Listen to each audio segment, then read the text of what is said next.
अभी आपकी जिंदगी में कभी ऐसा समय आया जब मोटिवेशन ने साथ छोड़ दिया हो और डिसिप्लिन अनुशासन ने ही आपको आगे बढ़ाया? मोटिवेशन ना एक टेम्परेरी वर्ड और टेम्परेरी ही चीज है। तो सर डेस्टिनी सीधा रिलेट करती है भगवान से। क्या आप भगवान को मानते हैं? मैंने अपने जीवन में अनुभव किया कुछ अच्छी चीज जिससे मुझे ये लगता है कि हाँ है। लेकिन सर एक बात बताइए, आपको लगता है कि जैसे आपने एआई की अभी चर्चा करी, तो क्या एआई नौकरियां खा रहा है लोगों? आज सब कुछ सिस्टम के अंदर है, ठीक है, चिप्स के अंदर है, तो उस टाइम पे भी लोगों को लगता था, लेकिन वहां से क्या हुआ, लोगों को लगा कि नौकरियां जाएंगी, उनकी गई जो स्किलफुल नहीं थे। आज भी एआई जिनकी नौकरियां खा रहा है ना, वो स्किलफुल नहीं है। और सर जैसे आप एक बिजनेस कोच हैं जी, तो मैं आपसे ये सवाल करना चाहूँ, कोई व्यक्ति टैलेंटेड है और उसे खुद पर अपने भरोसा नहीं है कि मैं कर पाऊंगा या नहीं कर पाऊंगा बिजनेस को, तो आप उसको कैसे कोच करेंगे? खुद को जो पहले से ही कमजोर आकर के बैठा है, खुद के ऊपर जिसको ट्रस्ट ही नहीं है, कोई कोच कोई टीचर उसका क्या सुधार लेगा उसको? सर मैंने आपके प्रोफाइल में सर पढ़ा था कि आपने माइक्रोबायोलॉजी से अपनी मास्टर्स कंप्लीट की है, तो सर फिर ये बिजनेस का सफर कैसे? देखो, मुझे माइक्रोबायोलॉजी इतनी आती है जितनी अर्जुन कपूर को एक्टिंग आती है। तो आप भी क्या जातिवाद में बिलीव करते हैं या आप इंसान को इंसान ही समझते हैं? आप?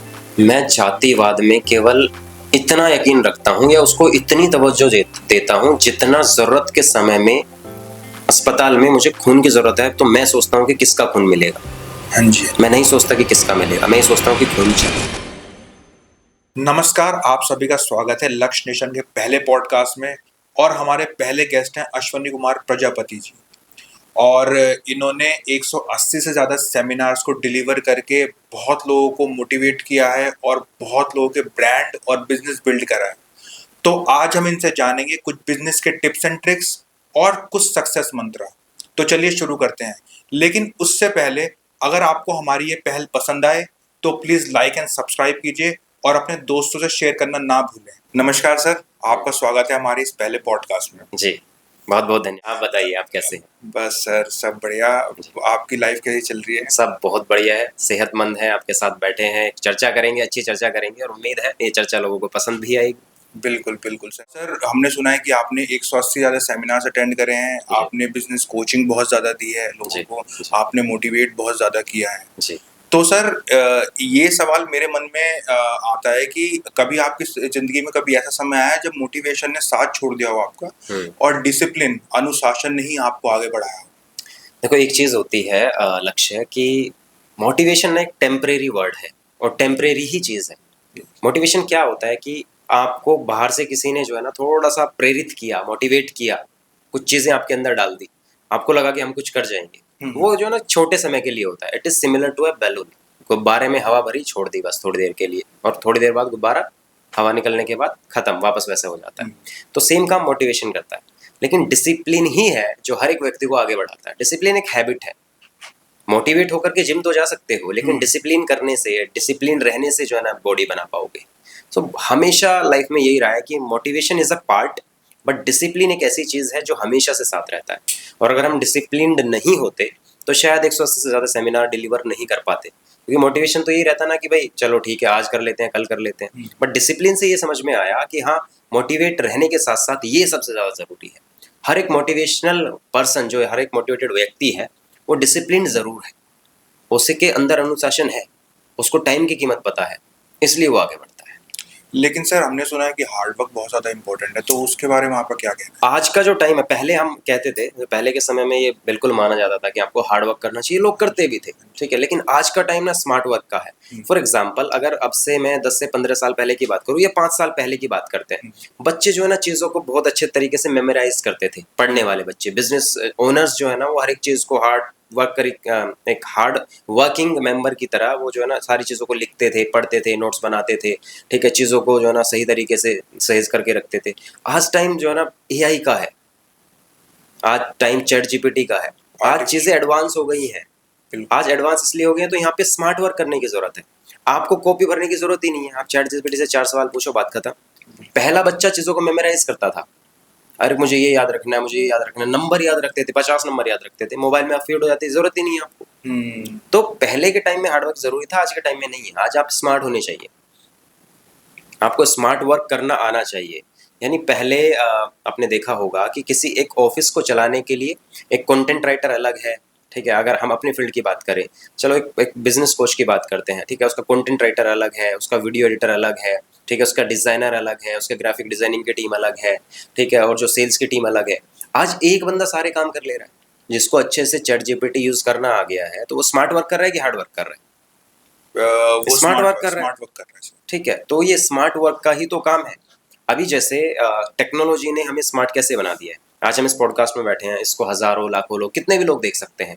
लेकिन वहीं इसको एक फिजिकल सेशन विदाउट टेक्नोलॉजी अगर हम करते तो हो सकता था सामने 100 लोग बैठते, 200 लोगों तक बात पहुंचती, सही। और अब पता नहीं कितने तक पहुंच जाएगी। तो ये चीज जो है ना, ये स्मार्ट वर्क ने दी है। लेकिन सर एक बात बताइए, आपको लगता है कि जैसे आपने एआई की अभी चर्चा करी, जी। तो क्या एआई नौकरियां खा रहा है लोगों, क्योंकि हमने बहुत सुना है कि एआई आएगा तो नौकरी खा जाएगा, इतना ले ऑफ हुआ है इस कंपनी में या इतना ले ऑफ हुआ है। अमेजोन ने अभी 8,000 या 10,000 लोगों को शायद निकाला है, सेल्समैन को, और उनकी जगह रोबोट्स हायर कर रहे हैं अमेरिका के अंदर। तो सर इसके बारे में आपका क्या कहना है, क्या एआई सच में ही नौकरी खा रहा है लोगों की? मेरा ये मानना है कि एआई के आने से ले ऑफ तो हुए हैं, ये सच्चाई है, इसमें कोई मतलब सेकंड थॉट नहीं है किसी के भी मन में। लेकिन आप एक चीज समझिए, जब एक टाइम पे कंप्यूटर आए थे तो लोगों को लगा था कि यार ये कंप्यूटर आ गया, सारा काम तो इसमें हो जाएगा, अब हमारी जरूरत ही नहीं है, क्योंकि पहले फाइल्स बनाई जाती थी, अब सिस्टम में फाइल बनती है। पहले एक पूरे बॉक्सेस होते, जो अलमारियां होती थी ऑफिसेज में, वो पूरी भरी हुई होती है डॉक्यूमेंट से। आज सब कुछ सिस्टम के अंदर है, ठीक है, चिप्स के अंदर है। तो उस टाइम पे भी लोगों को लगता था, लेकिन वहां से क्या हुआ, लोगों को लगा कि नौकरियां जाएंगी, उनकी गई जो स्किलफुल नहीं थे। आज भी एआई जिनकी नौकरियां खा रहा है ना, वो स्किलफुल नहीं है। जब आपको पता है कि एआई आ रहा है, चैट जीपीटी आ गया है, एक आर्टिफिशियल इंटेलिजेंस का एक चैट बॉक्स है, लोगों को ये नहीं पता व्हाट इज एआई, लोगों को ये नहीं पता है कि जो है ना चैट जीपीटी है क्या। बिल्कुल। उनको इनका पूरा फुल फॉर्म तक नहीं पता है, लेकिन हाँ यूज कर रहे हैं। उससे 4 सवाल पूछ लेना, is not using chat GPT. आप 6 महीने में या 10 दिन में या महीने में एक बार जो है ना चैट जीपीटी खोल करके किसी चीज में फंसे हो, पूछ लिया, knows that is not using AI. बिल्कुल। एआई आप डेली यूज कर सकते हो। बात करते हैं नौकरियों की, तो जितने लोग स्किलफुल नहीं है उनकी नौकरियां जाएंगी, ये तय है। और ये केवल एआई के आने से नहीं है। मान लीजिए किसी कंपनी में आप काम करते हैं, आपसे सुपीरियर कोई आ जाता है जो आपका भी काम कर सकता है और 4 चीजें एडवांस कर सकता है, तो बॉस आपको क्यों रखेगा? बिल्कुल। ठीक है, तो इंडिया के अंदर लोग ऐसा भी कहते हैं कि 70% लोग जो है ना बेरोजगार हैं। मैं ऐसा कहता हूँ, बेरोजगारी है, लेकिन उन लोगों के लिए है जिनके पास स्किल्स नहीं है। अगर आपने खुद को अपडेट नहीं किया, खुद को अपग्रेड नहीं किया, आपने नई चीजें नहीं सीखी, आप एडवांसमेंट को आपने अडेप्ट नहीं किया, तो नौकरियां तो क्या, सब कुछ चला जाएगा एक टाइम में। समझ रहे हो? पहले लोग बैलगाड़ी से चलते थे, आज कितने लोग चलते हैं? अडेप्ट किया ना सबने। बिल्कुल। हाँ, तो हमें अडेप्ट करना होगा, अपग्रेड होना होगा, मतलब चेंज लाना पड़ेगा, एडवांस होना पड़ेगा समय के साथ, आपका ये कहना है? चेंज इज द नेसेसिटी, एक पुरानी कहावत है, आपने सुनी होगी। ठीक है, बदलाव जरूरी है और बदलाव आना चाहिए। बदलाव अगर नहीं होगा तो हम यहाँ बैठे नहीं होते। कभी आपने सोचा था अब से 20 साल पहले कि इस तरीके से, मतलब आम आदमी बैठ करके बात कर सकता है, आम आदमी बैठ करके इंटरव्यू ले सकता है? एग्जैक्टली। पहले तो ये लगता था यार ये तो सेलिब्रिटीज लोगों का काम है, तो बड़े फिल्म स्टार लोगों के इंटरव्यू होते हैं, न्यूज चैनल के पास इतना महंगा कैमरा होता है। ये सब अभी बहुत कॉमन चीज है, बहुत कॉमन चीज है। क्यों हुई है? चेंज आया है, ठीक है, और चेंज इसलिए आया क्योंकि इसकी जरूरत थी। Exactly sir.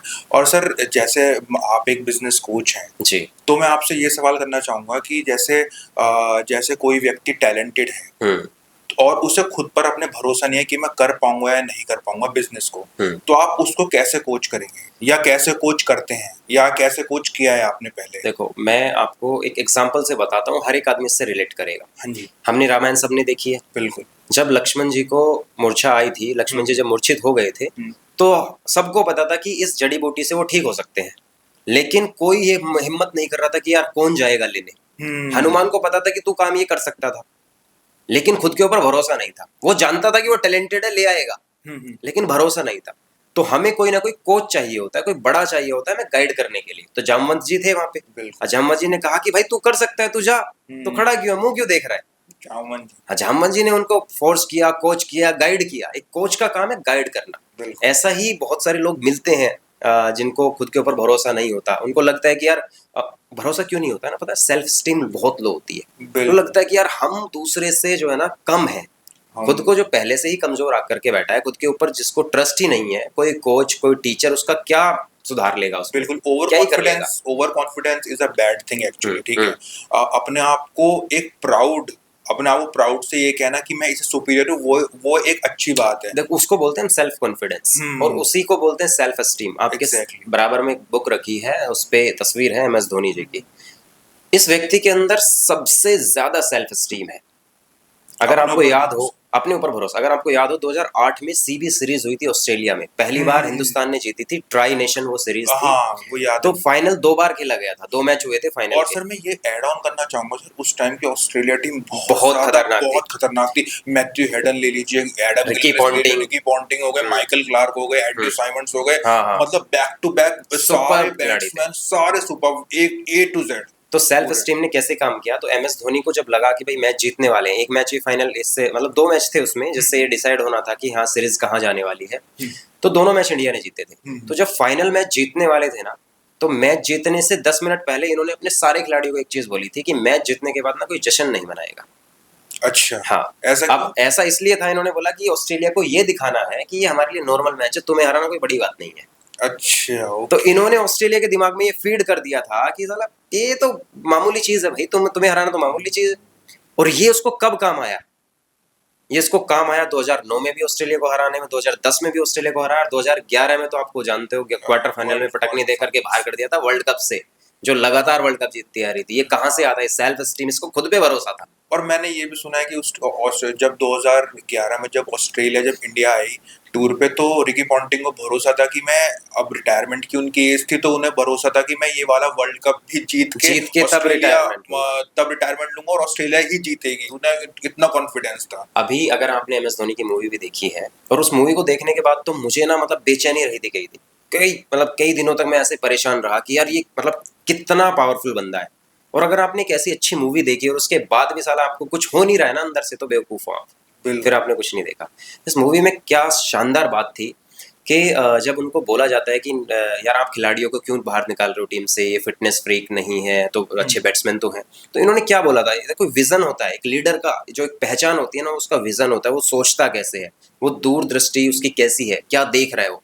तो धोनी ने बोला कि यार अगर आप मेरे को मेरी टीम नहीं दे सकते ना, मुझे कप्तानी भी नहीं चाहिए, I will continue as a player for Indian team. समझ रहे हो इसका मतलब क्या है? उसको अपने फैसलों पे इतना भरोसा था कि साला जो मैं कर रहा हूं ना मैं कर जाऊंगा। और जितने भी चीजें इसने जीती हैं वो सब इसके फैसलों की बदौलत जीती हैं। टीम अच्छी थी, नो डाउट, टीम अच्छी तो सारी टीम अच्छी है, खराब कौन है?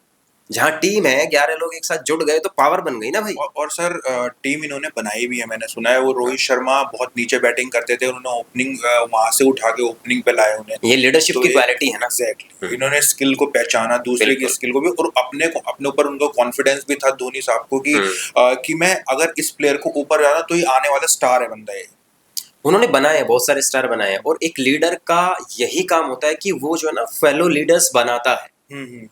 एक कोच का मतलब यही होता है कि आप सही लीडर्स को तैयार कर दो। एग्जैक्टली है ना, अपना सेकंड लाइन ऑफ लीडर्स अगर आपने तैयार कर ली तो आपकी टीम चल जाएगी। अगर Dhoni second line of leaders तैयार नहीं करते और खुद सब कुछ करके चले जाते तो आज इंडिया का क्या हाल होता, वो हाल होता जो श्रीलंका का है। आज श्रीलंका क्या ही कर पा रहा है बताइए आप। कुमार संगकारा के जाने के बाद, महिला जयवर्धने के जाने के बाद नहीं कर पा रहे हैं ना। बिल्कुल, तो ये लीडर की क्वालिटी है। बिल्कुल सर। और सर सफलता पे हमने बात करी, तो सफलता से मुझे एक बात याद आई कि सर आपको क्या लगता है, मैं आपसे पूछना चाहूंगा ये चीज कि सफलता को लेकर सबसे बड़ा भ्रम, जिसे हम मिथ बोलते हैं, वो सबसे बड़ा मिथ है क्या, जो लोग आज भी इस चीज को मानते हैं? सफलता को लेकर एक मिथ नहीं है, हजारों मिथ फैले पड़े हैं मार्केट में। कुछ लोग बोलते हैं success is a overnight journey, लेकिन जिन लोगों को ये लगता है कि सफलता एक रात की कहानी है, उनको ये समझना चाहिए इसके पीछे जो है ना बहुत महीनों बहुत सालों की मेहनत है। एग्जैक्टली, सबसे बड़ा मिथ तो ये है। दूसरी चीज ये है कि आप जो है ना अकेले सब कुछ कर सकते हो। ठीक है, ऐसा बिल्कुल संभव नहीं है कि आप अकेले सब कुछ कर लोगे। You need a team, you need cooperation, तब जाकर के आप आगे बढ़ते हो। तीसरी सबसे बड़ी चीज लोगों के दिमाग में क्या बैठी हुई है कि एक बार जो है ना मैंने 2 करोड़ 3 करोड़ रुपए कमाने और मैं सफल। 3 करोड़ रुपए का टारगेट लेना, एक गोल लेना, ये गोल नहीं है भाई, ये प्रेशर कुकर है। आपने खुद के ऊपर प्रेशर बना लिया है कि मुझे ये करना है, मुझे ये करना है। आप सफलता को पैसों से मत आकिए। सफलता के मायने बिल्कुल अलग होते हैं, हर इंसान के लिए अलग है, हर इंसान के लिए अलग है। आपको ये समझने की जरूरत है कि आप सफलता किसको कह रहे हैं। कुछ लोग हैं मान लीजिए जो 10,000 रुपए की नौकरी कर रहे हैं, अगला ऑफर 15 का मिल जाता है, वो खुद को सफल मानेंगे, मजा आ जाएगा उनको तो कि यार वो उम्मीद ही नहीं कर रहे थे ना 15 की, तो वो उम्मीद, वो उसे लग रहा था कि मैं 10,000 का ही आदमी। हाँ, और जिसको ये लगता है मैं इतने का ही आदमी, वो बेवकूफ है। बिल्कुल बिल्कुल बिल्कुल। अगर आपको ये लगता है कि आप लाख रुपए के आदमी हो, तो सब जगह जाकर के आपको लाख रुपए मिलने चाहिए फिर। तो ये आपको इसको ओवरनाइट जर्नी नहीं समझना है। सक्सेस बहुत बड़ी चीज है। और और इसलिए ज्यादातर लोग सफल भी नहीं हो पाते, क्योंकि उनको मायने ही नहीं पता, उनको डायरेक्शन ही नहीं पता, उनको पता ही नहीं है कहाँ जाना है। समझ रहे हो? सर ये तो बात हो गई सफलता की सर, जी। जैसे सफलता की अब बात आती है फेलियर्स की। हम्म। क्योंकि बहुत लोग डिप्रेशन में चले आते हैं फेलियर से। तो सर ये बताइए कि जैसे मैं आपसे ही पूछना चाहूंगा, मैं आपसे ही शुरुआत करूंगा इस चीज की कि आपके जिंदगी में कोई ऐसा फेलियर आया है जिसने आपको सबसे बड़ा सबक सिखाया हो, मेरा तो छोड़ो, मैं आपको एक चीज बताता जो हूँ। जो जो हालांकि टर्निंग पॉइंट साबित हुआ हो। हर किसी व्यक्ति के जीवन में फेलियर्स हैं। हमने अक्सर देखा है कि हम सफल लोगों की कहानियां सुनते हैं। हम्म। क्या असफल लोगों के जीवन में फेलियर्स या फिर सफलताएं या फिर स्ट्रगल नहीं होता? होता है, लेकिन बिल्कुल। उनकी बातें नहीं होती, क्योंकि जो है ना वो लाइमलाइट में नहीं आ पाते, वो कुछ बड़ा नहीं कर पाते। तो फेलियर को आपने देखा होगा, बड़े बड़े फिलेंथ्रोपिस्ट ने कहा है, बड़े बड़े बिजनेस कोचेस ने कहा है, बड़े बिजनेसमैन ने कहा है, और बड़े एजुकेशनिस्ट ने कहा है कि फेलियर से बड़ा शिक्षक दुनिया में कोई नहीं है। जो आपको फेलियर सिखा सकता है वो सफलता सिखा ही नहीं सकती। ये बहुत बड़ी बात बोल रहा हूँ मैं आपको। लोग इस चीज को समझते नहीं है। फेलियर डिप्रेस्ड उन लोगों को करता है जिनका सेल्फ स्टीम लो होता है। सही आप सही। उनका कॉन्फिडेंस गया ना, वो सब कुछ गया। फेलियर कब आता है? फियर से आता है। फियर से फियर से आता है। वो फियर किस चीज का होता है? अननोन का, जिसके बारे में आपको पता ही नहीं है। या फिर इस चीज का फियर होता है कि मैं ये चीज कर कर पाऊंगा या पाऊंगा, नहीं। हाँ। It is called as fear of unknown. मतलब कोई एग्जैक्टली। ऐसी चीज जिसके बारे में आपको पूर्ण तरीके से जानकारी नहीं है, और आपको लगता है कि अगर मैंने ये किया तो मैं फेल हो जाऊंगा। ठीक है। और मेरी लाइफ में तो ये है कि मतलब ये तो हर रोज की कहानी है। आप जितना कुछ सोचते हैं अपने लिए उतना कुछ नहीं हो पाता ना भाई। अगर आप उसको एज अ फेलियर कंसिडर करके चल रहे हैं तो आप आगे बढ़ ही नहीं पाएंगे। मेरी लाइफ में तो ये है कि जब मैंने शुरुआत की थी तो मेरे को एक घटना याद आती है एक स्कूल में, कि जब मैं सेशन डिलीवर कर रहा था तो मेरा मेरा क्वेश्चन पूछने का बहुत मूड होता है, लोगों से बात करने का, यानी उनको अपनी तरफ अट्रैक्ट करने का, उनसे जुड़ने का, कनेक्शन बनाने का। तो during making that connection with the student, मैंने जो सवाल पूछा बच्चों को नहीं पता था, जनरल क्वेश्चन थे। तो एक टीचर वहाँ पे ऑफेंड हो गया, उसको लगा कि यार ये तो बेइज्जती कर रहा है हमारे स्कूल की। उसने आकर के माइक छीन लिया कि क्या कर रहे हो आप यहाँ। सो वहाँ लगा यार ये क्या हो रहा है मेरे साथ, मैं तो यहाँ सेशन डिलीवर करने आया हूँ। बट फिर मेरे टीम में एक साथी थे, बोले सर आप यहाँ जो करने आए हो वो करेंगे हम, इनसे वापस से माइक लीजिए और अपनी बात रखिए। मैंने माइक लिया कि भाई मैं जो सवाल पूछ रहा हूँ ना, वो इसलिए पूछ रहा हूँ ताकि मैं इनको सिखा दूँ दो चीज़ें। आप ऑफेंड इसलिए हो रहे हैं क्योंकि आप सिखा नहीं पाए, आपका सिस्टम सिखा नहीं पाया। तो ये सब पार्ट एंड पार्सल है। मुझे ऐसा लगता है कि हाँ, हर हर इंसान की जिंदगी में ये होना चाहिए। मान लो अगर आपके साथ कभी फेलियर नहीं हुआ, सीखोगे क्या आप? बिल्कुल। कभी डाउनफॉल नहीं आया तो आपको उठने का मजा कैसे आएगा? अगर नहीं। आप कभी हारे नहीं तो जीतने का मजा कैसे आएगा? होना चाहिए फेलियर। बिल्कुल सर। सर ये बात मैं भी मानता हूँ कि सर देखिए, फेलियर तो हर ऐसा तो नहीं होता कि किसी के जीवन में मतलब उतार चढ़ाव नहीं है। हर हर किसी के जीवन में, चाहे वो मुकेश अंबानी साहब हो, चाहे वो गौतम अडानी साहब हो, चाहे वो MS धोनी हो, चाहे वो कोई कोई भी भी बड़ा आदमी। XYZ, सबकी जिंदगी में इस लेवल पे पहुंचने के बावजूद भी उनके जीवन में उतार चढ़ाव आए हैं। आपने एक बात अभी कही है मुकेश अंबानी की। तो अगर डिप्रेशन की बात करें या खराब समय की बात करें, तो जब उनका दूसरा बेटा पैदा हुआ, क्या नाम है, अनंत अनंत अंबानी, अंबानी।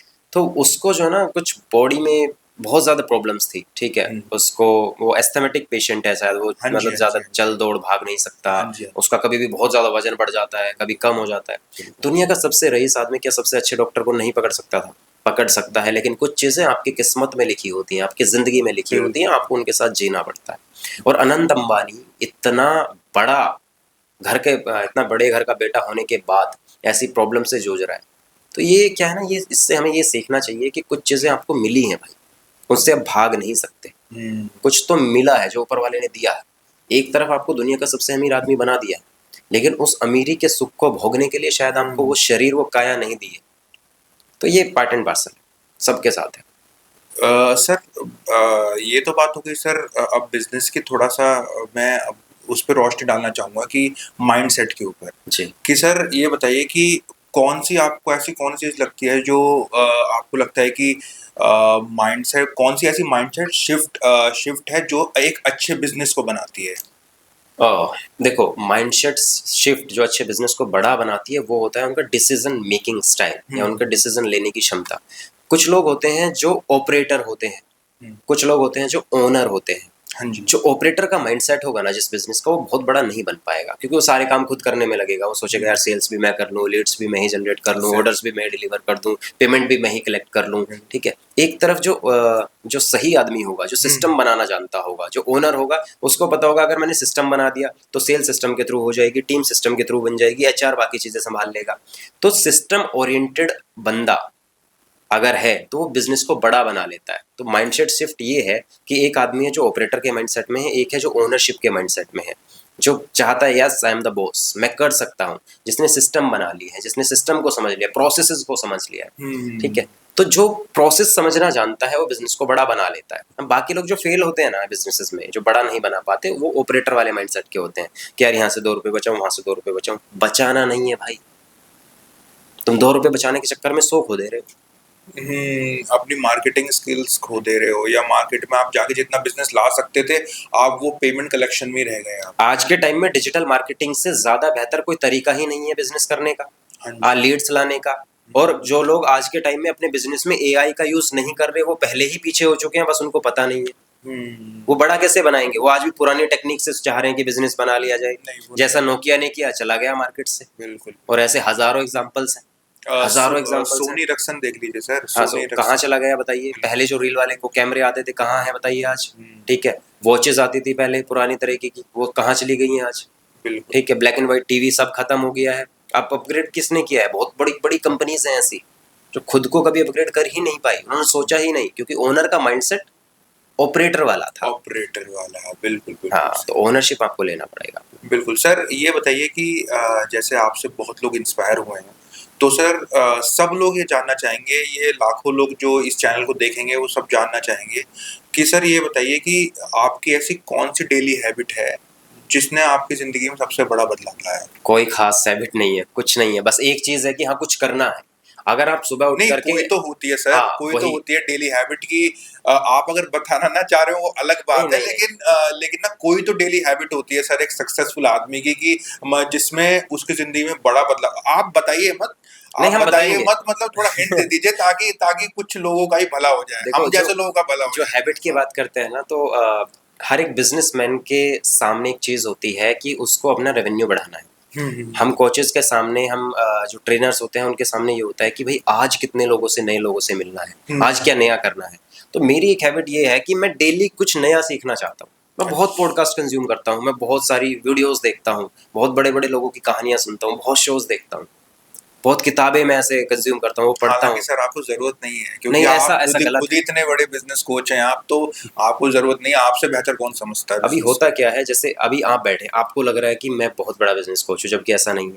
मुझे ऐसा लगता है मुझसे बहुत बड़े बड़े बिजनेस कोचेस हैं जिन्होंने हजारों करोड़ के एम्पायर बनाए हैं। बिल्कुल। ठीक है, होता क्या है कि हम जिस जगह खड़े होते हैं हमें चीजें वहां से वैसे ही दिखाई देती हैं। ठीक है, तो मेरा एक पर्पज होता है कि हमेशा कुछ नया सीखना। अगर वो सीखने की लालसा किसी भी व्यक्ति के अंदर रहेगी तो आप बड़े बन जाएंगे, क्योंकि समय लेती है हर बड़ी चीज जो है ना, होने में समय लेती है। Yes yes yes. तो सर आपने अभी तक डेली हैबिट तो बताई नहीं सर। बता दिया मैंने, पढ़ने का, मेरा शोज देखने का, बस यही मेरा सर, बस यही। मेरा कुछ ऐसा नहीं है कि मैं 4 बजे उठता हूँ, 5 बजे उठ करके मेडिटेट करता हूँ, ये सब नहीं सर। नहीं, जैसे जैसे बहुत बिजनेस कोचेस को मैं भी सुनता हूँ तो वो कहते हैं कि मैं रोज बुक्स पढ़ता हूँ बहुत ज्यादा। हाँ, वही मैंने आपको अभी बताया ना कि बुक्स पढ़ने का शौक है, और अपना पॉडकास्ट कंज्यूम करने का शौक है, और कुछ अच्छे लोगों के इंटरव्यूज जो है ना देखने का मुझे शौक है, इंग्लिश के कुछ शोज में सुनता रहता हूँ, तो ये मेरा डेली का है रूटीन। अच्छा, तो सर हमारे व्यूअर्स थोड़ा ये भी जानना चाहेंगे कि जैसे कोई अपना बिजनेस स्टार्टअप करना चाहता है तो उनको पहला कदम कैसे रखना चाहिए और कितना कैलकुलेटिव रिस्क लेना चाहिए, मतलब बिजनेस लाइन में कदम रखने के लिए? बहुत अच्छा सवाल है ये। देखो क्या होता है, एक होता है रिस्क, एक होता है कैलकुलेटिव रिस्क, जिसकी आपने अभी बात की। अगर कैलकुलेटिव रिस्क ले लिया तो आपको पता है कि आपने कैलकुलेट किया हुआ है कि अगर इतना हुआ तो इतने में हम संभाल लेंगे, अगर प्लस माइनस भी कुछ होता है। कुछ लोग डायरेक्ट ही रिस्क ले लेते हैं शुरुआत में, माँ बाप का पैसा उठाया और लगा दिया। मैं ऐसे सैकड़ों बिजनेस ओनर्स को जानता हूँ जिन्होंने केवल रिस्क लेने के नाम पे, खुद को ये मतलब कूल दिखाने के नाम पे कि मैंने बिजनेस स्टार्ट कर लिया, स्टार्टअप स्टार्ट कर लिया है, और फैमिली का पैसा लगा दिया एंड जीरो, बर्न हो गया सब कुछ। सर ऐसा क्यों होता है सर? थोड़ा ऐसा इसलिए होता है क्योंकि देखो, आप अगर एक जॉब में हैं। क्योंकि सर मैं सॉरी इंटरप्ट करने के लिए, हाँ सर मेरा ये सवाल है कि जैसे आपने बोला कि जीरो हो जाता है, तो सर उसने भी तो मेंटेलिटी से यही करा होगा ना कि मतलब मतलब पैसा अच्छी जगह ही मैं लगा रहा हूँ या फिर अच्छा मैं इस चीज से कर पाऊंगा, लेकिन वो जीरो क्यों हो जाता हाँ, ये है? बहुत सही सवाल है। वो इसलिए हो जाता है, देखो हर एक आदमी चाहता है बड़ा बनना, हाँ क्या जी। बन पाते हैं सब? नहीं, बिल्कुल। इंडिया के अंदर 140 करोड़ की आबादी में से मैं कहता हूँ 40 करोड़ लोग कम से कम क्रिकेट खेलते हैं। हाँ इंडियन जी। टीम में तो 11 12 15 ही जा पाते हैं। बिल्कुल। नहीं, नहीं आईपीएल में सर, वो बहुत से लोग तो किस्मत भी बोलते हैं कि किस्मत, या पॉलिटिक्स भी बोलते हैं बहुत सारे कि इसमें पॉलिटिक्स एक चीज, इसमें आ जाती है कि किसी प्लेयर को हम मौका देते हैं, किसी प्लेयर को नहीं देते, क्योंकि क्योंकि गवर्नमेंट ने भी और बीसीसीआई ने या फिर बहुत सारे बड़े-बड़े प्लेयर्स ने भी ये वाली बात बोली है कि हम 140 करोड़ में से हर किसी को मौका नहीं दे सकते, या बिल्कुल हर नहीं दे सकते, मैं सुपीरियर को दिया जाता है। एग्ज़ैक्टली। जो सुपीरियर होता है उसको दिया जाता है। अब वैभव सूर्यवंशी है, हुँ, 14 साल की उम्र में उसने क्या कमाल दिखाया। बिल्कुल, कितने सारे लोग हैं ऐसे 14 साल की उम्र में ऐसा कर जाएंगे। 14 साल की उम्र में बच्चों को बात करना नहीं आता, चलना नहीं आता, कॉन्फिडेंस नहीं है, बॉडी लैंग्वेज नहीं है, बात बिल्कुल। करने के सही तरीके नहीं पता है। तो जो बीसीसीआई कहता है या बाकी लोग कहते हैं ना, उसके पीछे जो है ना एक पूरी जो है ना स्टोरी है, वो शायद इस पॉडकास्ट का पार्ट नहीं है। So coming back to the topic, लोग फेल क्यों हो जाते हैं बिजनेस में? बिकॉज वो अपने बिजनेस के फाउंडेशन को नहीं समझते, फंडामेंटल्स को नहीं समझते। हुँ, ठीक है, आप कुछ भी काम करने से पहले अगर उसके बेस को नहीं जानोगे तो फेलियर के तो चांसेस हैं। बिल्कुल, लेकिन अगर आप जिस बिजनेस को कर रहे हैं, आपने उसके मार्केट साइज को समझा, उसमें जो टॉप लेवल पे जो जाइंट्स हैं उनको पढ़ा, कंपटीशन को समझा, मार्केट को समझा, ऑडियंस को समझा, प्राइस को समझा, लोकेशन को समझा, इन सारी चीजों को अगर आपने एनालाइज किया तो फिर आपको फेल होने का डर नहीं रहेगा। लेकिन लोग क्या करते हैं आज के टाइम में, बिजनेस करने की जो ना होड़ है, स्टार्टअप करने की होड़ है कि यार नौकरी नहीं करनी। क्यों नहीं करनी भाई? अगर तुझे नौकरी नहीं करनी और बिजनेस करना है, पहले जिस बिजनेस को करना चाहता है उसको सीख तो ले। फिर बिल्कुल। तो लोग किसी अच्छी सीखना नहीं कंपनी में जाकर के सीखने के लिए कर ले 6 महीने, जो हमने किए। हमने की है ना, हमने फ्रेंचाइज बिजनेस को बढ़ाने के लिए जॉब भी करके देखी है, कंपनीज के साथ एसोसिएशन भी किया है। नहीं सर, एक एक पर्सनैलिटी डेवलपमेंट भी होती है, पीडी भी होती है आपकी, कि आपको कैसे उठना है, कैसे डिसिप्लिन में रहना है, जाना है ऑफिस, आपको कैसे रूटीन अपना फॉलो करना है, वो सब भी सीखने को मिलता मैं है। आपको एक चीज बताता हूँ, अभी परसों में एक इवेंट में गया हुआ था, तो हम्म, वहां पे एक बहुत बड़ी कंपनी के ओनर थे, उनका बेटा आया हुआ था। अच्छा। तो उसकी उम्र थी 36-37 साल। हम्म, उसने बताया जब मैं 14 साल का था, 15 साल का था, तो तब मुझे अंदर से ये हुआ कि मुझे बिजनेस करना है। मैंने अपने फादर साहब को बोला कि भाई मैं तो जो है ना बिजनेस करना चाहता हूँ and I will join the office. हम लोग जो है ना ये अपने बच्चों को ये सिखा ही नहीं पा रहे हैं कि तुम्हें बिजनेस में घुसने से पहले सीखना पड़ेगा। तो उसके फादर साहब ने उनकी एक बहुत अच्छी बात बोली कि भाई अगर तुम इस बिजनेस को ज्वाइन करना चाहते हो जो आज 100 करोड़ के आसपास का, बहुत पुरानी बात बता रहा हूँ मैं आपको, 20 साल पहले की, उस समय कोई बिजनेस 100 करोड़ का था। तो उन्होंने बोला कि जो ये दादा जो खड़े हैं ना, जो डाई बनाते हैं, जो ये यहाँ से चिप बनाते हैं, उनकी किसी चीज की कंपनी थी जहाँ पे चिप बनाई जाती थी।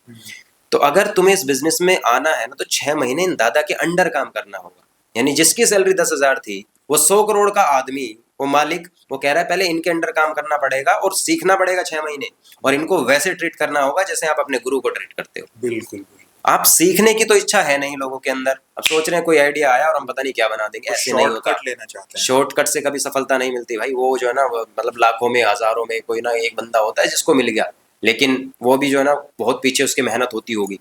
तो I don't believe in shortcuts, I don't believe at exceptions all. तो हर जगह होते हैं, बिल्कुल हाँ सर।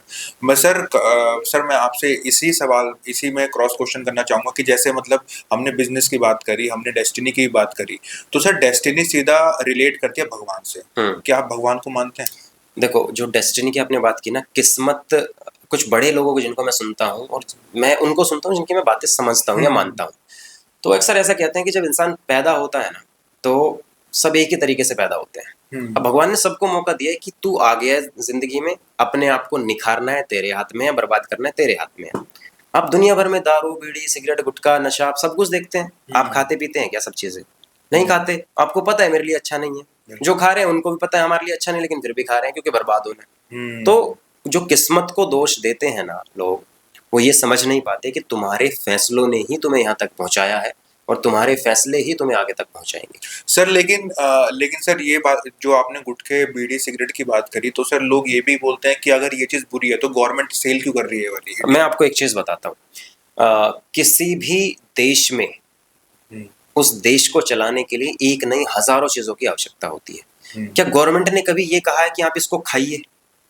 सर एडवर्टीजमेंट तो सर कहाँ बड़े होते बड़े हैं? फिल्म बैन हो गए हैं, सब बैन हो गए हैं। तरीके दूसरे ढूंढ लिए उन्होंने। वो बिजनेसमैन है, उनको पता है कि देखो मैं आपको एक चीज बताता हूँ, अगर हिंदुस्तान के अंदर से नशा खत्म हो गया तो हमारी अर्थव्यवस्था धड़ाम नीचे गिर पड़ेगी। सबसे बड़ा कंजप्शन होता है अल्कोहल का, सबसे ज्यादा कंजप्शन है। ठीक है, ये क्यों बनाई गई थी कि क्यों नहीं बनाई गई थी? देखो मैं एक चीज मानता हूँ कि आप रास्ते में जा रहे हैं, ठीक है, भीड़ भाड़ भी है, गाड़ी चल रही है, आपके ऊपर है ना कि आप कैसे क्रॉस करना चाहते हैं। कुछ लोग जल्दबाजी में जा रहे हैं, एक्सीडेंट भी हो जाता है, कुछ लोग संभल कर भी चलते हैं। तो है लोग ऐसे जिनको एडिक्शन भी है, जिनको नहीं भी है, तो आपके ऊपर है। इसके ऊपर कोई कुछ नहीं कर सकता, आप बंद नहीं कर सकते। देश खत्म हो जाएगा, संसार, ये पूरी दुनिया खत्म हो जाएगी। एडिक्शन है, लोग इसको पी करके पड़े हुए हैं इधर उधर, ये तो ये बेवकूफी है। वो जैसा मेरी लगता है क्वेश्चन कि आप भगवान में मानते हैं कि नहीं मानते। देखो, भगवान को मानना और भगवान को जानना दोनों चीजें अलग। ऐसा लोग बोलते हैं कि भगवान में हम मानते हैं, लेकिन बहुत कम लोग ये जानते हैं कि मानते कैसे। भगवान को जानना और मानना दोनों अलग है। मुझे ऐसा लगता है कि अगर आपकी श्रद्धा है, ये ना सारा श्रद्धा का खेल है। एक अगर आपको विश्वास है कि भगवान है तो है। So coming back to your question कि भगवान को मानते हैं कि नहीं, तो भगवान को मानना और जानना दो अलग अलग चीजें हैं। बहुत कम लोग ये जानते हैं कि वो क्यों मानते हैं। ठीक है, और मुझे ऐसा लगता है पर्सनली कि ये जो ना शब्द श्रद्धा का खेल है, आस्था का खेल है। अगर आपको लगता है कि भगवान है तो है, आपके मानने से मन को शांति मिलती है, आपके दो काम बन जाते हैं, तो आपके लिए है। और जो नास्तिक लोग होते हैं, जिनको लगता है कि नहीं होता तो नहीं होता, क्योंकि वो अंदर से मानते हैं कि ऐसा कुछ नहीं होता। लेकिन मैं पूरी तरीके से इसका जवाब नहीं दे पाऊंगा, क्योंकि ये एक ऐसा सवाल है जिसका पूरी तरीके से सही जवाब किसी के पास नहीं है। लेकिन कुछ चीजें मैंने अपने निजी जीवन में एक्सपीरियंस की है, अनुभव की है, जिससे मुझे ये एहसास होता है कि कुछ तो है जो इस सृष्टि को चला रहा है। बिल्कुल सर। तो आपने बोला कि भगवान को मानना और जानना अलग चीज है। तो आपने भगवान को, चलिए आप नहीं मानते, आप इस क्वेश्चन का आप नहीं आंसर देना चाहेंगे, मैं समझता हूँ वो चीजें, क्रिटिकलिटी। सर जैसे मतलब आपने बोला कि मैं भगवान को जानना और मानना अलग अलग चीज है। तो सर आप जानते हैं या मानते हैं भगवान को? आप देखो, मेरा अपना ये है कि मैंने अपनी निजी जीवन में ना कुछ चीजें एक्सपीरियंस की है। देखिए, ये बात तो सर हर कोई बोलता है कि सृष्टि कोई ना कोई चला रहा है। हाँ। ठीक है, तो आपने ये वाली बात बोली, क्योंकि ये बहुत अच्छा आपने बताया मुझे, मतलब मेरे लिए बहुत एक सरप्राइजिंग ये चीज है कि आपने बोला कि भगवान को जानना और मानना अलग चीज है। तो अब तो आपके पर्सपेक्टिव से क्या सही है कि मतलब भगवान को जानना चाहिए या मानना चाहिए? आप क्या मानते हैं? मैं आपको बताता हूँ, ओशो का आपने नाम सुना होगा। हाँ जी, बिल्कुल। ठीक है, ओशो ये जानते थे कि लोग भगवान को मानते हैं, लेकिन वो भगवान को नहीं मानते थे इतना। वो ना इस दुनिया में जितना सब कुछ चल रहा था, सबको पाखंड कहते थे। कि इन पाखंडियों ने ना अपने हिसाब से, अपने टेस्ट के हिसाब से तो चढ़ावा चढ़ाया हुआ है भगवान के ऊपर। समझ रहे हो? कुछ ऐसे भी भगवान हैं जिनके ऊपर जो है ना लिक्कर चढ़ाई जाती है, दारू चढ़ाई जाती है। ठीक है, कमिंग बैक टू कि मैं जानता हूँ या नहीं जानता हूँ, मानता हूँ या नहीं मानता हूँ। सो मेरा अपना ऐसा मानना है कि कुछ तो है जो इस सृष्टि को चलाता है। कुछ लोगों ने उसको भगवान का नाम दे दिया, कुछ उसको अल्लाह कहते हैं, कुछ उसको शक्ति कहते हैं, कुछ उसको कुछ भी कहते हैं। मैंने अपने जीवन में अनुभव किया कुछ अच्छी चीजें, जिससे मुझे ये लगता है कि हाँ है भगवान, तो कुछ ना कुछ शक्ति तो है। मैं उसको भगवान कह देता हूँ अपनी मन से। ठीक है, लेकिन सच्चाई क्या है? सच्चाई कैसे समझ में आएगी? जो लोग फिलोसोफर्स होते हैं ना, जो ना फिलोसॉफी को पढ़ा होता है, तो वो ये कहते हैं कि ये सब बकवास है। वो गहरे लोग होते हैं, उनको ये है कि ये अंधविश्वास में जी रहे हैं, इनको कुछ नहीं पता है। और सच्चाई भी यही है कि हमको सब कुछ नहीं पता है कि है क्या, वास्तविक सच्चाई क्या है।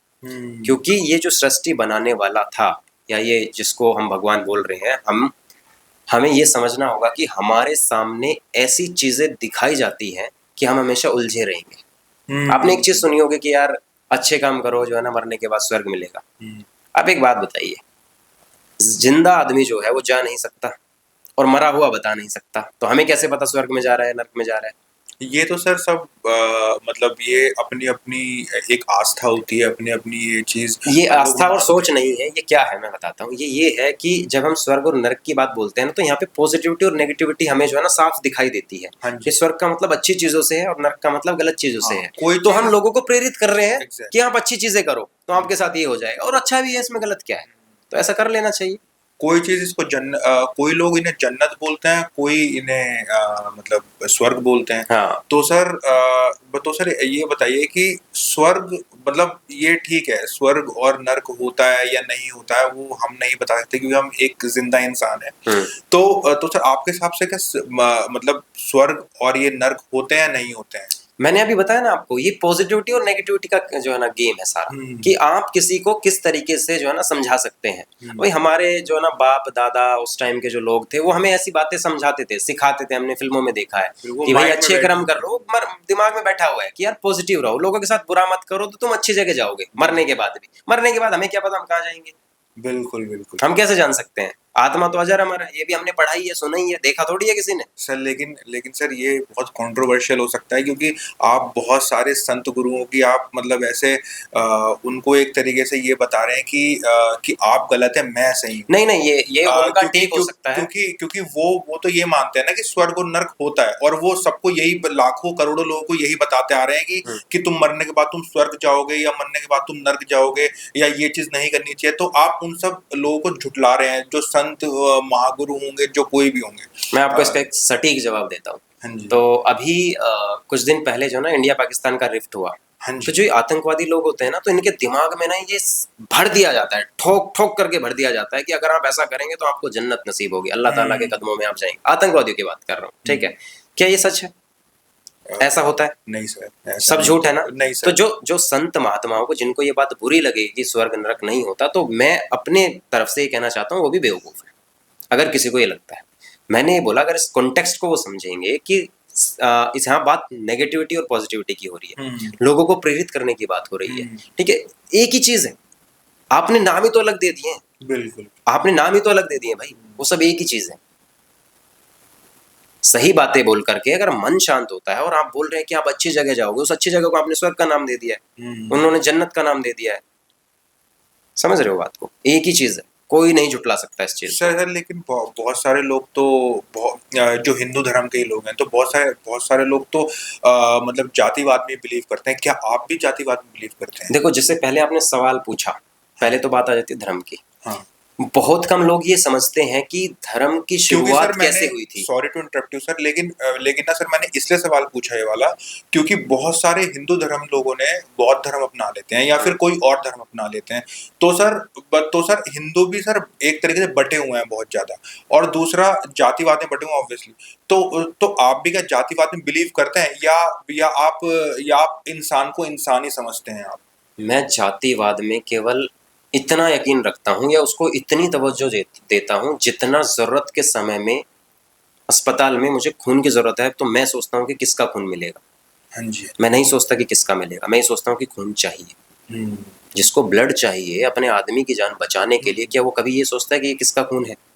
क्या कभी ब्लड की बोतल के ऊपर ये मार्का लगा हुआ है कि ये किस धर्म के व्यक्ति का खून है या किस जात के व्यक्ति का खून है? ठीक, कमिंग बैक टू कि हिंदू धर्म के लोग बटे हुए हैं, तो ये जो ना डिवाइड एंड रूल की कहानी बहुत पुरानी है इंडिया के अंदर। तो मैं जातिवाद में इतना ही यकीन रखता हूँ जितना अस्पताल में कोई व्यक्ति खून लेते हुए अपने आदमी के लिए उस खून की बोतल पे केवल ये देखता है कि जो मुझे बी पॉजिटिव चाहिए, ये बी पॉजिटिव ही है कि नहीं। इससे ज़्यादा जातिवाद कुछ नहीं है। और जो लोग जातिवाद की बात करते हैं, उन गधों ने, उन जाहिलों ने ये पढ़ा ही नहीं है कि जातिवाद क्यों शुरू हुआ था। जो लोग बटे हुए हैं ये पहले से ही बटे हुए हैं, क्योंकि डिवाइड एंड रूल का कल्चर हिंदुस्तान में अंग्रेज दे करके चले गए। उनको पता था इनकी कमजोरी क्या है, तो हमने अपनी कमजोरी जब दूसरे को बता दे तो फायदा उठाएगा। आप अपनी कमजोरी किसी को बता दो, अगर किसी कंपनी में नौकरी करते हो और आपने कोई गाड़ी ईएमआई पे ले ली, बॉस को पता है ये साला ईएमआई दे नहीं पाएगा अगर मैंने नौकरी से निकाल दिया, आपको इतना टॉर्चर करेगा ना वो बॉस, वो सही तरीके से आपसे काम निकालेगा। तो हमने अपनी कमजोरी बता दी ना भाई। तो मैं ऐसा कुछ नहीं मानता, इंसान इंसान है, हर व्यक्ति बराबर है, इंसान इंसान है। जब आप पैदा हुए एक ही तरीके से पैदा होते हो। ये आपने यहाँ आकर के आप किस धर्म में पैदा होते हो, किस जात में पैदा होते हो, उसमें आपका क्या योगदान है? आपको क्यों घमंड है कि आप जो है ना पंडित हैं? आपको क्यों घमंड है कि आप इस जाति से बिलोंग करते हैं या उससे बिलोंग करते हैं? इसमें घमंड करने जैसी कोई बात ही नहीं है। आप जिस घर में पैदा हो गए, आपको उस घर का नाम मिल गया, आपको उस जाति से जोड़ दिया गया, आपका क्या है उसमें? हमने कभी समझने की कोशिश ही नहीं की। वर्ण व्यवस्था के हिसाब से आपने बोला कुछ लोग बौद्ध धर्म अपना लेते हैं, अपनाना कुछ नहीं होता भाई, कुछ नहीं होता अपनाना। वो सब कर्मों के आधार पे बटा हुआ था, आप जैसे कर्म करोगे आपको वैसा ही देखा जाएगा। लोगों को ये नहीं पता, वर्ण व्यवस्था के हिसाब से हमें जब बांट दिया गया था कि भाई ब्राह्मण कौन, क्षत्रिय कौन, शूद्र कौन, वैश्य कौन, लोगों को क्या पता है बताइए?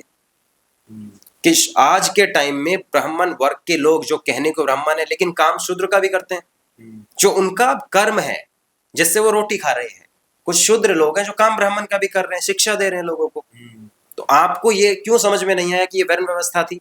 आपने इसको जातिवाद में क्यों घुसा दिया गया है? और ये सब घर से सीखता है बच्चा, आपने अपने घर से सीखा है। कौन सी किताब में आपको पढ़ाया गया है जातिवाद? जब आप छोटे होते कहाँ पढ़ाया गया है? आपके घर वालों ने पढ़ाया है कि पड़ोस में मुस्लिम रहता है, इधर ब्राह्मण रहता है, इधर जाट रहता है। किसने सिखाया? परिवार ने सिखाया। परिवार। हमें समझना होगा कि हम अब इस समाज को कहाँ लेकर के जा रहे हैं। बिल्कुल सर, ये तो हो गई सर डेस्टिनी और ये भगवान की बातें, और ये चलिए हम अपने टॉपिक से भी डिस्ट्रैक्ट हो रहे हैं। नहीं नहीं, ये सही चीजें हैं, लोगों को ये जानना होगा, लोगों को ये समझना होगा। एक बिजनेस कोच या मोटिवेशनल स्पीकर होने का मतलब नहीं है कि मैं व्यापार के बारे में ही बात करना जानता हूँ। मैं बहुत सारी चीजें जानता हूँ। मैं ये जानता हूँ कि हाँ, देश क्यों आगे नहीं बढ़ पाता। मैं ये जानता हूँ कि हमें इतना समय क्यों लग गया। मैं ये जानता हूँ कि 2047 विकसित भारत की जो बातें हो रही हैं वो किस बिना पर हो रही है। मैं ये जानता हूँ कि उस सपने को पूरा करने के लिए क्या हमें चाहिए। सर क्या लगता है आपको कि 2047 तक, जैसे मोदी जी ने वादा करा है कि 2047 तक हम बिल्कुल 40 ट्रिलियन डॉलर्स की हम इकोनॉमी बनेंगे और बहुत विकसित होंगे, तो आपको क्या लगता है? मैं आपसे एक सवाल पूछता हूँ, यहीं पे क्रॉस क्वेश्चन है, लोग समझ जाएंगे। एक क्लास में एक टीचर पढ़ा रहा है, टीचर की क्या मानसिकता होती है? जो मैं इसको 4 चीजें इन बच्चों को बोल रहा हूँ, ये सारे के सारे ये सारी बातें मान ले, मानते हैं क्या? नहीं। सारे बच्चे टॉपर हो जाते हैं क्या? नहीं। सारे फेल भी नहीं होते हैं। मोदी जी अकेले क्या कर लेंगे? क्या कर लेंगे मोदी जी अकेले? 80-82 साल की उम्र उनकी हो गई है, ठीक है। वो अकेले क्या कर लेंगे? वो रास्ता दिखा रहे हैं आपको। आपने मोदी जी ने आपके इस देश को, हमारे इस देश को इतनी बड़े लेवल पे प्रेजेंट कर दिया है। बाहर के देश जो है ना, इसका लोहा मानते हैं। अभी घाना देश में वहां पे गए थे, घाना का जो टॉप सिविलियन अवार्ड जो वो देते हैं वो मोदी जी को मिला है। 24 अलग अलग देशों ने मोदी जी को अपना सर्वोच्च पुरस्कार दिया है अपने देश का। इससे बड़ी बात भला क्या हो सकती है? और उधर हम बात कर रहे हैं 2047 में विकसित भारत की, इधर चारों तरफ घटनाएं हो जाती हैं और लोग वापस से उठा करके मोदी जी को उसका जिम्मेदार बता देते हैं। बताइए कैसे चलेगा? विकसित भारत बनाना होगा तो हर आदमी की जिम्मेदारी बनती है, आपकी जिम्मेदारी बनती है, मेरी जिम्मेदारी बनती है। मोदी की जिम्मेदारी थोड़ी है। वो उस पद पे बैठे हैं तो उनका वो कर्तव्य है कि मैं तुम्हें ये रास्ता बता सकता। मैं कोच होने के नाते रास्ता ही तो बता सकता हूँ, फॉलो करना नहीं करना आपके ऊपर है।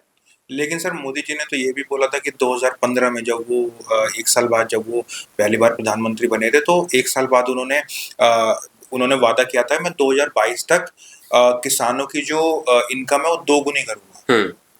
सर हुई नहीं है। अब मानिए, एक बात समझिए। और दूसरी बात सर, सुसाइड केस भी बहुत बड़े हैं। वो मोदी जी तो नहीं बोल रहे हैं किसी को जाकर के कि तुम सुसाइड कर लीजिए। सर अब इनकम नहीं होगी घर में तो बंदा फिर मजबूरी में सर। अब आप मुझे एक चीज बताइए, मोदी जी जो ये प्राइस हाइक होता है या कोई भी चीज बढ़ती है, महंगाई क्यों बढ़ रही है? साला एक निर्जीव चीज अपना दाम बढ़ा लेती है। तुम तो जिंदा इंसान हो, तुम अपना दाम क्यों नहीं बढ़ा पा रहे हो भाई? मैंने सुना था कहीं पे कि भाई गैस के दाम बढ़ गए, कार के दाम बढ़ रहे हैं, आपके क्यों नहीं बढ़ पा रही है वैल्यू? आप क्या कर रहे हो उसके लिए? आप जिन आत्महत्याओं की बात करते हैं ना, कोई चीज प्रकृति के लेवल पे हो गई, अकेला मोदी है तो कितने लाख करोड़ इंसान, मतलब कितने करोड़ इंसान है हिंदुस्तान के अंदर जो किसान है। हर किसी के लिए वो क्या ही कर देंगे? वो किसी चीज की वैल्यू बढ़ाते हैं ताकि किसानों को फायदा हो, आम जनता रोने लग जाती है कि जी महंगाई बढ़ गई। गेहूं पहले जो है ना 15 रुपए किलो 20 रुपए किलो था, अगर उसको 25 कर दिया तो आम जनता रोने लग जाएगी भाई। वो या तो इनका सोचेगा या उनका, फिर बीच में लाता है तो आप बोलते हैं ये सुसाइड कर लेगा, उसकी सुनेगा तो ये सुसाइड करेगा, इसकी सुनेगा तो वो सुसाइड करेगा। वो क्या करे? देश तो चलाना ना भाई, देश तो चलाना पड़ेगा। और 2022 तक अगर उन्होंने जो है ना आम आय को दोगुनी करने का बात किया था ना, हुई है। अगर आप रिपोर्ट्स उठा करके देखें, दोगुनी नहीं कहीं तक तो बढ़े हैं। कोई कमिटमेंट अगर आप करते हैं ना कि हम 100 तक पहुंचेंगे, 90 तक पहुंचते हैं ना, आप अच्छी डायरेक्शन में है भाई। आप प्रोग्रेस कर रहे हो, आप प्रोग्रेसिव माइंडसेट के साथ बढ़ रहे हो। उन्होंने बहुत कुछ नहीं कहा था, वो भी तो करके दिखाया है। और बिजनेस भी सर लाए हैं सर। मैं बिजनेस के बारे में बात करना चाहूँगा कि जैसे अभी इंडिया चाइना क्लैश हुआ था, पिछले 2020 में भी हुआ था, अभी तो कुछ टाइम पहले भी हुआ था। तो सर क्योंकि हमारा ना, क्योंकि सर बिजनेस से मतलब बिजनेस नेशन है हमारा और उनका ही बिजनेस नेशन है, तो जो ये क्लैशेस हैं वो क्या सही हैं? और दूसरी बात ये है कि चाइना से हमें दुश्मनी करनी चाहिए एज एन बिजनेस नेशन या फिर दोस्ती करनी चाहिए? आप एक चीज मानो, आपके घर में अगर 5 लोग हैं ना, पांचों के पांचों एक काम तो नहीं करते होंगे, ठीक है? ऐसे ही देश की कहानी है, ऐसी ही दुनिया की कहानी है। हर एक देश सारी चीजें तो नहीं उगा सकता।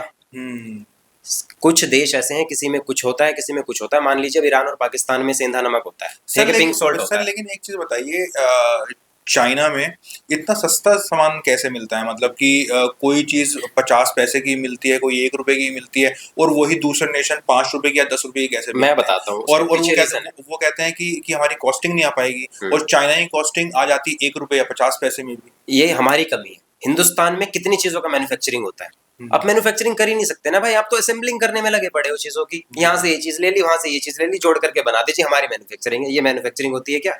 नहीं होती भाई। चाइना इसलिए सस्ता माल दे पाता है, वो मैन्युफैक्चर करते हैं हर एक चीज को, वो बनाते हैं हर एक चीज को, उगाते हैं हर एक चीज को भाई।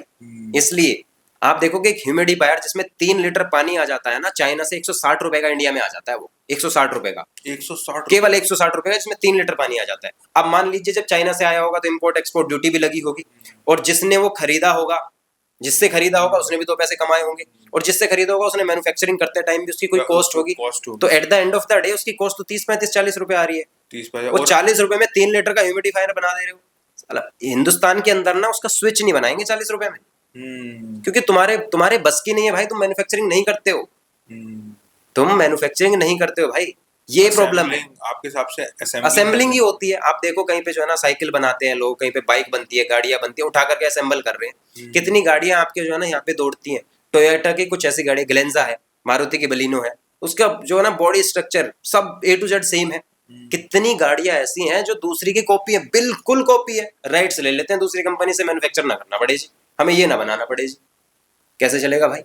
माइंडसेट ही नहीं है ना वैसा। चाइना इतना आगे इसलिए कि माइंडसेट वैसा है उसका।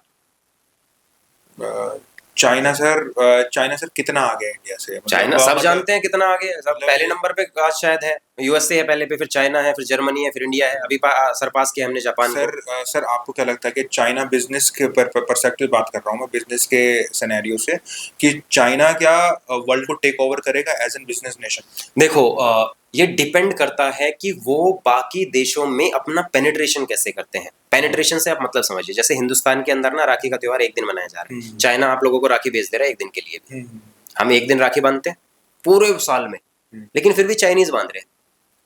उसने कैसे पेनिट्रेट किया? उसने दिमाग लगाया कि साला बहुत बड़ा त्योहार है, कहीं से तो खबर निकाली होगी ना, कहीं से तो पता चला होगा कितने लोग राखी बांधते हैं, कि साला बनाओ, हम डील कर लेंगे, हम पेनिट्रेट करके क्रैक कर लेंगे। तो China is able to understand the mindset of Indian people and the mindset of rest of the world, और सर मैंने सब जगह घुस जाता है। सर मैंने ये भी सुना है कि वो लोग मतलब ना यूनाइटेड स्टेट्स का कुछ खरीदते हैं, ना वो इंडिया का कुछ खरीदते हैं, किसी की चीज का, मतलब किसी भी नेशन का कुछ नहीं खरीदते हैं वो, फिर भी वो सब चीजें अपनी बनाते हैं। अपना ही उनका मैप है, अपना ही उनका व्हाट्सएप है, अपना ही गूगल है, अपना ही चाहेंगे जो दिखाएंगे, OTT प्लेटफॉर्म क्यों उनके सब अपने हैं। तो ऐसा सर क्यों है कि अब एक्चुअली सर ऐसा मैं आपसे इसलिए पूछ रहा हूँ क्योंकि इंडिया क्यों नहीं कर पा रहा है ये चीज की? OTT प्लेटफॉर्म हमारे अभी भी अमेरिकन चल रहे हैं, उनके खुद के OTT प्लेटफॉर्म है और बहुत बूम कर रहे हैं। मैं आपको एक चीज बताता हूँ, मैं आपको लक्ष्य यहाँ पे एक चीज बताता हूँ। हम लोग जिन चीज को लेकर के जो ना प्राउड फील करते हैं कि यार व्हाट्सएप आ गया, मेरा तो पेमेंट आ गया, स्क्रीनशॉट आ गया, साला तुम्हें ये पता है व्हाट्सएप कहाँ से आया था? तुम गूगल की बात करते हो, माइक्रोसॉफ्ट की बात करते हो, AI की बात करते हो, जिन बड़ी कंपनीज की, टेक कंपनीज की बात कर रहे हो ना, उनमें मेजोरिटी में CEOs जो है ना, उस कंपनीज को बनाने वाले लोग इंडियंस हैं। तुमने अपने बंदे के टैलेंट को तुमने तवज्जो नहीं दी, उसको वैल्यू नहीं दी, उसको विदेश जाना पड़ा, विदेशी कंपनी आई कि हाँ तू कुछ कर सकता है।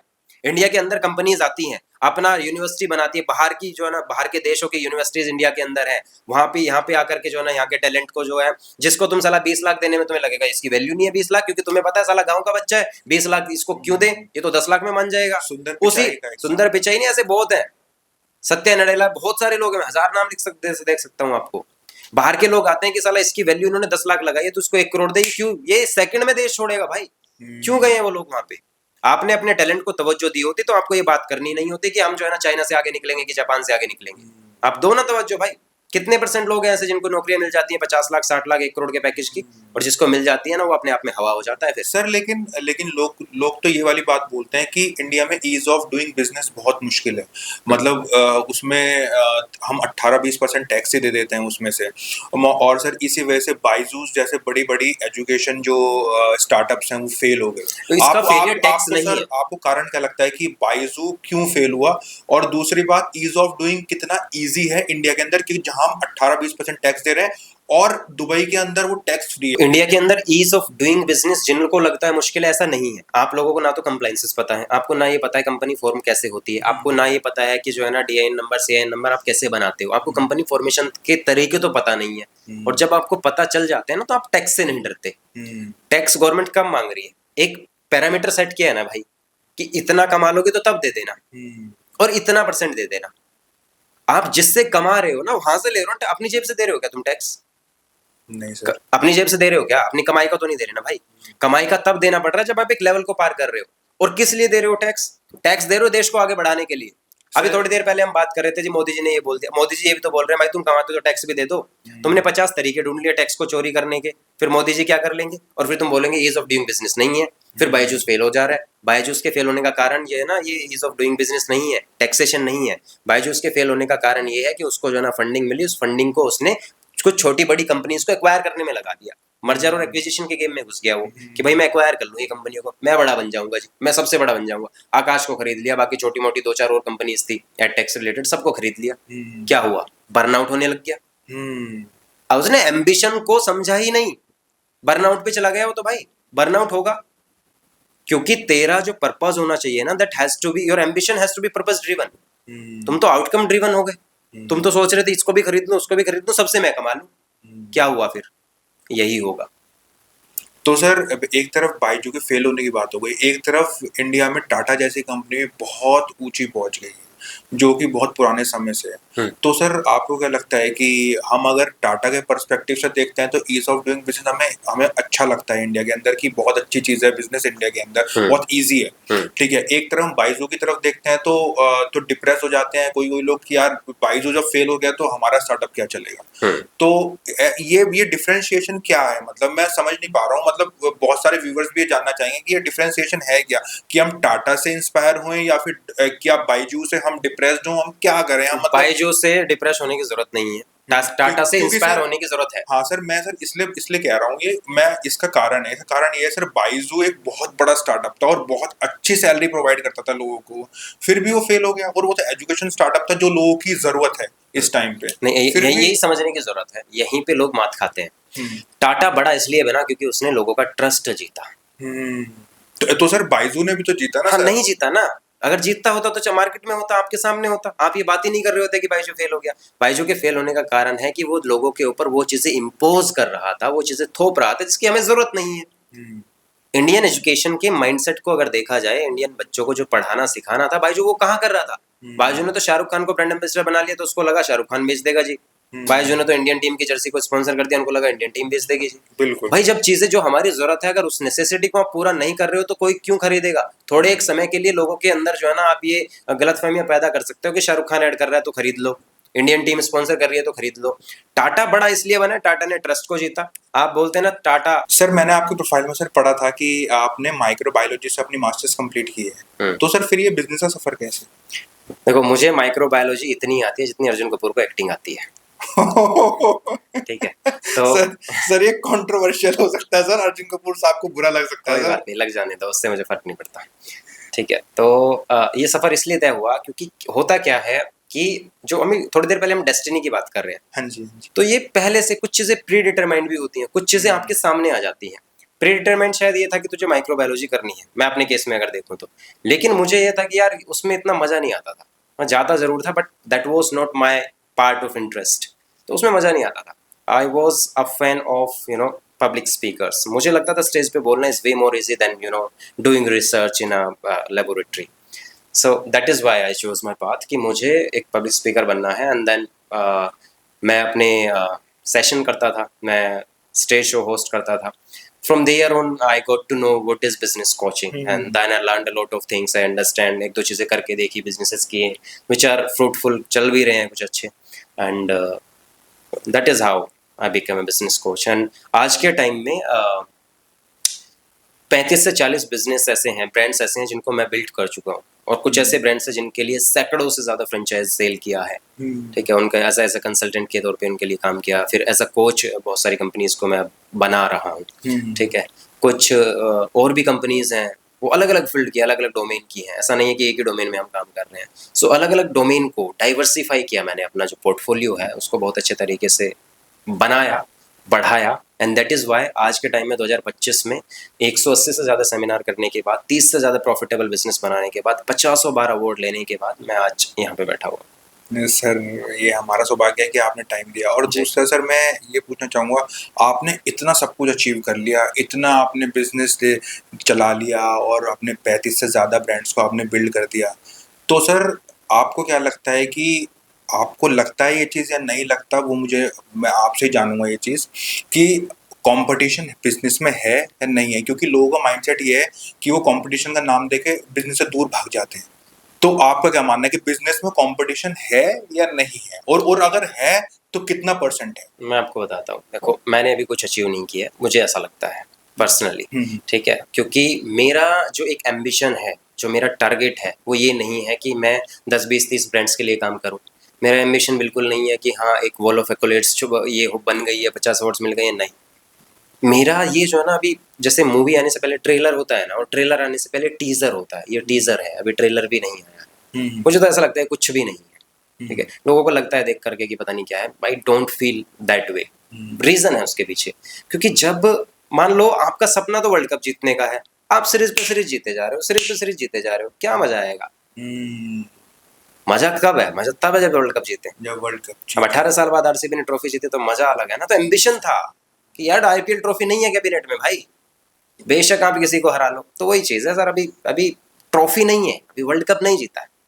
और वर्ल्ड कप जीतने के बाद भी मैं धोनी हूँ, मुझे चाहिए, मुझे करते जाना है। I don't believe in all this कि हाँ क्या मिल गया, क्या अचीव हो गया, that is part and parcel, ये बाई प्रोडक्ट है। आप मेहनत करोगे उसके पीछे पैसा, अवार्ड्स, अचीवमेंट्स, रिकॉग्निशन, ये सब आता रहता है। सो कंपटीशन पे आते हैं। बिजनेस में कंपटीशन मेरे हिसाब से नहीं है, मार्केट में तो रॉकेट लगे हुए हैं। आप किसी भी बिजनेस को किसी भी हद तक बढ़ा सकते हो। फॉर एग्जाम्पल एक 5 स्टार होटल है, उसी के बराबर में एक ओयो होटल है। ओयो होटल वाला रोता रहता है कि यार 1200-1500 रुपए का रूम है, साला बिजनेस नहीं आता यार, कंपटीशन इतना बढ़ गया है। वहीं 5 स्टार होटल में क्या हो रखा है, साला 15 से 20 हजार रुपए का उसका रूम है, लेकिन रूम खाली नहीं है। अब आप कैसे कह सकते हो कंपटीशन है? क्या है कि आप क्वालिटी कैसी दे रहे हो, आप मार्केट को किस तरीके से एनालाइज कर रहे हो।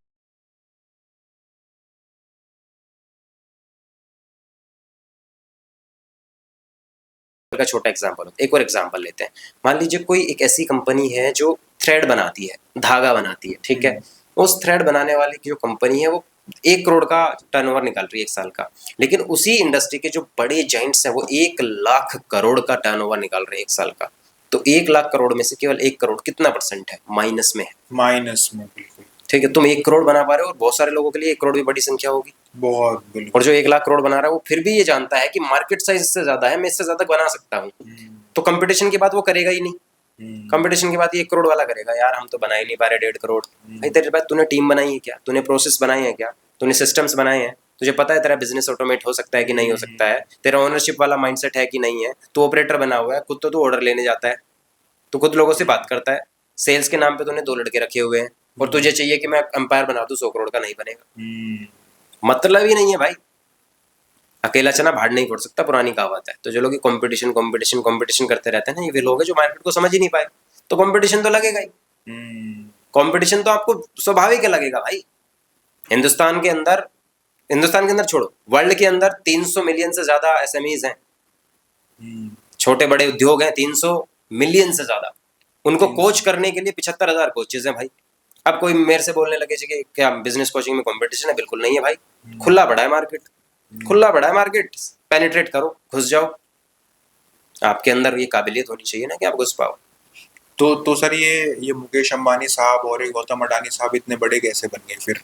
कि अभी देखो, ये इन लोगों ने कंपटीशन, इनके दिमाग में था ही नहीं कंपटीशन है मार्केट में। इनको तो पता है कि ये एक्वायर करना है। देखो गौतम अडानी साहब के बारे में बताता हूँ, केवल 5% उनका जो कंपनीज है ना वो उनकी बनाई हुई है, बाकी 95% जो बिजनेस है ना वो सब उन्होंने खरीदा हुआ है, छोटी मोटी कंपनीज को एक्वायर किया हुआ है। इसको एक्विजिशन बोलते हैं। इंडस्ट्री में एक टर्म होती है मर्जर एंड एक्विजिशन, यानी 2 कंपनीज आपस में मिल गई कुछ बड़ा करने के लिए, तो हो गया मर्जर।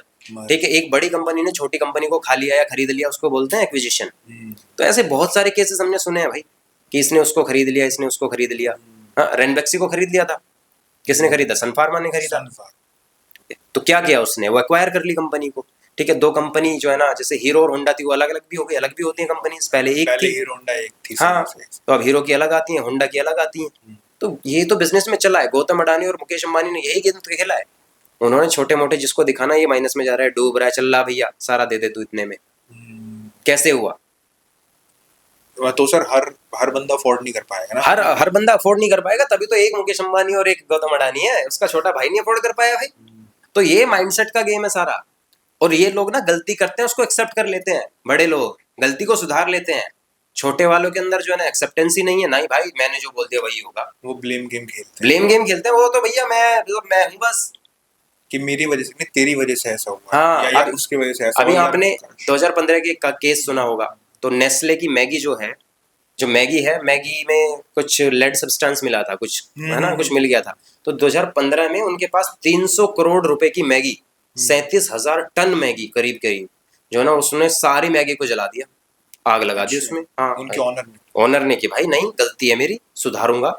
ठीक है, लोगों ने उसके ऊपर लिखना शुरू कर दिया कि RIP Maggi, miss you Maggi. ठीक है, आपने मीम्स देखे होंगे। देखे तो हुआ क्या कि कंपनी को पता चला कि यार ठीक है कोई बात नहीं, 300 करोड़ रुपए की जो मैगी है जला देते हैं। अंबुजा सीमेंट को ठेका दे दिया 20 करोड़ रुपए में कि सारी को कर दो सेटलमेंट।